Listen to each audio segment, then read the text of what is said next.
నిన్న ఫిబ్రవరి 21 మన ఆంధ్రప్రదేశ్ గుంటూరు పట్టాభిపురంలో అయితే బర్డ్ ఫ్లూ గురించి అయితే మీటింగ్ అయితే కండక్ట్ చేశారు. అసలు ఎంతమంది వచ్చారు ఏంటా అని చెప్పేసి వచ్చాను. ఓర నాయనో, జనాలు అయితే మామూలుగా రాలేదులే కానీ ఈ మీటింగ్ లో వచ్చిన వాళ్ళందరికీ డిన్నర్ అయితే ఫ్రీయే. Chicken dum biryani, chicken fry piece, chicken curry, కోడిగుడ్డు. ఈ మీటింగ్ అయితే పెద్ద పెద్ద వాళ్ళు అయితే చాలా మందే వచ్చారు. వీడియో అయితే ఎక్కడైతే స్కిప్ అయితే మనకి అస్సలకి చేయవాకండి. ఎందుకంటే అసలుకి తినచ్చా లేదా అనేది మీకే అర్థమైంది, వాళ్ళే చెప్తారు కూడా. జాగ్రత్తగా అయితే వినండి వాళ్ళు మాట్లాడేప్పుడు, ఎందుకంటే వాయిస్ డిస్టర్బెన్స్ అయితే వస్తుంది. ప్లీజ్ ఏమనుకోవాకండి.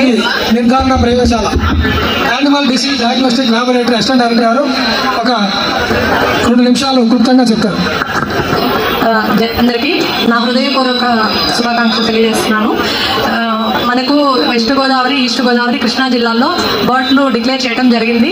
దానివల్ల మన గుంటూరు జిల్లాలో పశు వైద్యాధికారులందరినీ టీమ్స్గా వేసి జేడీ గారి ఆధ్వర్యంలో వాళ్ళందరూ కూడా వాళ్ళ పరిధిలో ఉండే కోళ్ల ఫారాలన్నింటినీ విజిట్ చేసి ఏదైనా అన్యూజువల్ మోర్టాలిటీస్ ఉన్నాయేమో అని చెప్పి వెళ్ళారు. ఎక్కడ కానీ మనకు అటువంటి పరిస్థితి మన జిల్లాలో అయితే లేదు. చాలా మందికి ఉండే అపోహ ఏమంటే కోడిగుడ్లు తిన్నా, చికెన్ తిన్నా వస్తుంది అని ఒక అపోహ. అది న్యూస్లో కూడా బాగా నెగిటివ్గా పబ్లిసిటీ చేయడం జరిగింది. కానీ ఇండియన్ కుకింగ్ కండిషన్స్లో 70 డిగ్రీల కంటే ఎక్కువ ఉష్ణోగ్రత వద్ద మనము బాగా ఉడికించి తింటాం కాబట్టి అటువంటి అపోహలు ఏమన్నా ఉంటే తొలగించుకోవాల్సిందిగా కోరుకుంటున్నాను. ప్రెస్ ద్వారా న్యూస్ క్లిప్పింగ్స్ అంతా కూడా ఇస్తున్నాము. బర్డ్ ఫ్లూ పైన ఉండే అపోహలన్నీ తొలగించడానికి ట్రై చేస్తున్నాము. ఈ ర్యాపిడ్ రెస్పాన్స్ టీమ్స్ అని చెప్పి ప్రతి మండలంలో ఒక పశు వైద్యాధికారిని, 2 సహాయకుల్ని, 2 ఏహెచ్ఎల్ని టీమ్గా ఏర్పాటు చేశాము.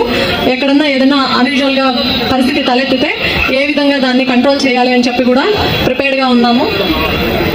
మన జిల్లాలో ఇప్పటి వరకు 36 పౌల్ట్రీ ఫార్మ్స్ని విజిట్ చేశారు. దాంట్లో 14,35,000 లేయర్ బర్డ్స్, 1,38,100 బ్రాయిలర్ కోళ్ళని తనిఖీ చేయడం జరిగింది.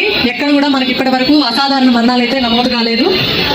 ఇవి కాకుండా మనకు అందరికీ తెలుసు, ఈవెన్ వెస్ట్ గోదావరి అక్కడంతా 4 ఫార్మ్స్లో వచ్చినా కూడా అక్కడ ఫార్మ్స్లో వర్క్ చేసే వర్కర్స్కి కానీ ఎవరికి కూడా ఈ వ్యాధి అయితే వ్యాపించలేదు.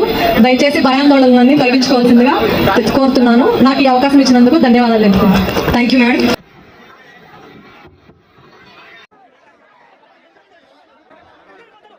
ఇప్పుడు చెప్పినట్టు రేట్ తక్కువ ఉంది, ప్రశాంతంగా తెప్పించుకొని ఒక 4-5 కేజీలు చికెన్ పచ్చడి చేయించుకొని ఫ్రిడ్జ్ లో పెట్టుకోండి.